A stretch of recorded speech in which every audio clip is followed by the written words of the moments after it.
Isang karapatan at pangangailangan ng pagkakaroon ng maayos at disenteng palikuran. Pero marami pa rin sa ating mga kababayan ang nagtitiis sa marumi, tagpi-tagpi at gawa-gawang palikuran. Ganyan ang forma, nandito ka. Hawakan mo pa yan, nakaganon ka. Hawak ka, nakasikat ka ng ganon. Itatago mo na yung sarili mo.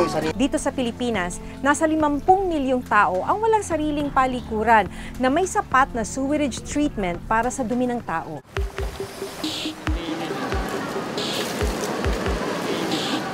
Ang kwento ni Aling Bebe, gumagamit sila ng arinola, parang plastic yan na container. Yun yung palikuran, doon na sila dumudumi, doon na rin umiihi. Saan po kayo pupwesto? Dito po. Yung bahay kasi na to, nasa ilalim na ng tulay, mababa yung, yung ceiling. Tapos pag nandun ka, talagang maririnig mo yung mga sasakyan at saka yung mga truck na dumaraan. Ang iba, kanya-kanyang diskarte na lang para matugunan ang tawag ng kalikasan.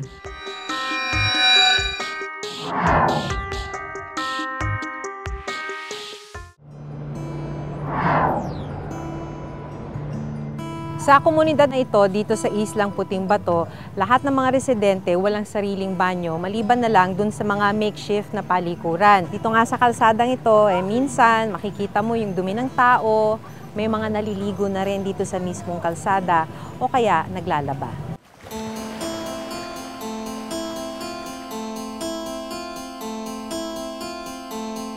4 na dekada nang nakatira dito sa Tondo si Anelia Austria, 44 years old. Nakatungtong sa dagat ang maliit na barong-barong na kanilang tinitirhan. Ito yung CR. Tapos ilan po kayong... Yung mga nandiyan sa harapan, anak ko, ako, ilang bahay tsaka dito. ang gumagamit nito? 4 na bahay. Okay. Yung pinapakita sa atin ni Ate Anelia, yung CR nila, parang butas siya, tapos diretso na to sa dagat. Ginawan daw niya ng paraan para kahit papano meron silang sariling banyo. Isang maliit na silid sa sulok ng bahay. May pintuan at may kubeta. Makeshift po siya na kubeta, no? So yan, diretso na rin po sa dagat, hindi nangangamoy. Siyempre, pangit din naman wala ka talagang CR. Maganda kami sarili. Wala naman kami magawa kasi nga, salta lang kami dyan. Sa dami dito ng tao, wala nagtsatsagang gumawa ng sariling yung baul talaga. So pag gagamitin yung para dumumi, isushoot mo na lang. Hindi ka na malaggastos sa tubig, isang tabo lang. Isang tabo, okay na. Sa dagat kung saan din nila minsan kinukuha ang kanilang mga pagkain, dumidiretso ang kanilang mga dumi. Sa ilalim naman ng tulay na ito, 5 pamilya ang nakatira. Isa na rito si Aling Bebe. Magta-3 dekada na sila rito.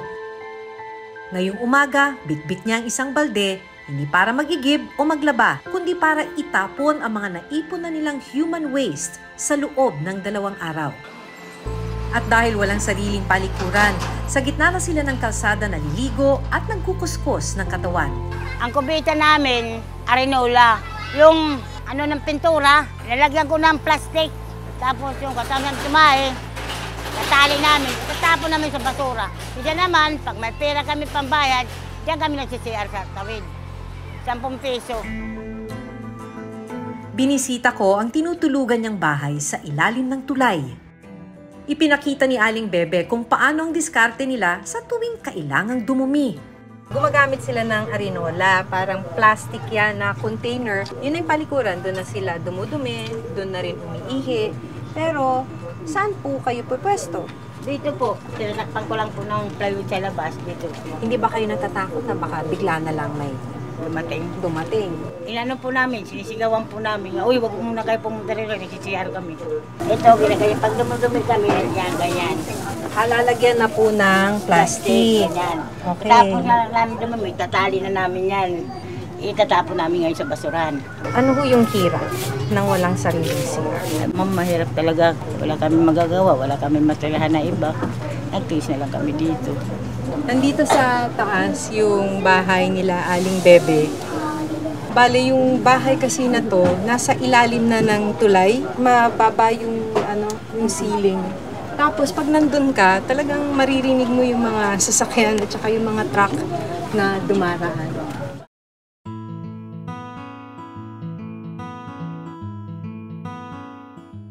Para magkaroon ng pagkakakitaan, nagtitinda si Aling Bebe sa isang kariton. Ang 300 pisong kita niya rito kada araw, sapat lang para sa pangkain niya at mga apo, kaya hindi raw nila kaya ang mangupahan. Magkano ngayon ang pangupahan ng bahay? Bababa lang, 2.5. Purya ilaw, purya tubig. Magkano matitira sa akin? Minsan 100. Wala rin. Hindi kaya mangupahan, ganyan lang tindahan mo. Maging ang mga apo at ibang bata sa lugar ni na Aling Bebe, ganitong pamumuhay na ang kinamulatan. Pagka masakit ng tiyan, kasi kailangan ng dumumi. Anong ginagawa niyo? Maghanap po ng plastic. Maghahanap pa ng plastic. Pagkatapos, pag may plastic na, Maghanap po kami ng pwesto. saan yung pwesto? Hanap-hanap lang po kami. Bakit minsan nagbabayad na lang? Kasi po para hindi po nakakaya sa tao. Para hindi ka mahirapan sa plastic. Sa cellphone video na ito, makikitang ilang kabahayan na inanod ng malakas na agos ng dagat sa Isla Puting Bato. Ang ilang mga residente, sinubukan pang pigilan ang pagkalas ng ilang bahagi ng kanilang bahay. Lahat ng bahay na ito walang sariling banyo o mapupwestuhan kapag kailangang maligo o dumumi. Ang nag-iisa nilang common na palikuran na damay sa inanod ng mga kabahayan. Isa sa mga nakatira rito, si Mang Eduardo Pamor. Ay hindi nga makayanan talaga. Bigla na lang kaya naabutan nga ako doon, no? Natabunan din ako tabunan ako sa kanto eh. Sabi ko sa kanila, wag na talaga kayo dyan babalik. Bukod sa pangamba para sa kanilang kaligtasan sa dagat, ang sakit na maaaring makuha sa paligid dahil sa kawalan ng banyo ang inaalala ni Eduardo. Pagka ang hangin manggaling doon, maamoy mo dito kasi diyan mga iba diyan nag-iihi, nagdudumi. Madalas lang kasi kanilang nararamdaman, ma'am, yung mga yung masakit ang tiyan, yun tapos yung masakit yung nila ulo nila. Ipinakita rin ni Eduardo ang nagsisilbi nila ngayong banyo. Isang pawid lang ng plywood ang nakayanan niyang bilhin para matakloban daw siya habang nagbabanyo. Ganyan ang kurma, nandito ka. Hawakan mo pa yan. Nakaganon ka. Itatago mo na Tatago yung mo yung sarili katawan mo. mo, yung sarili mo. Ang ganun po yun. Eh, parang wala namang matutungtungan na maayos doon. Eh, di Wala po, bumabalanse yung ka pa. Oo, babalanse ka kasi bato nga ulam yan, yung ganyan.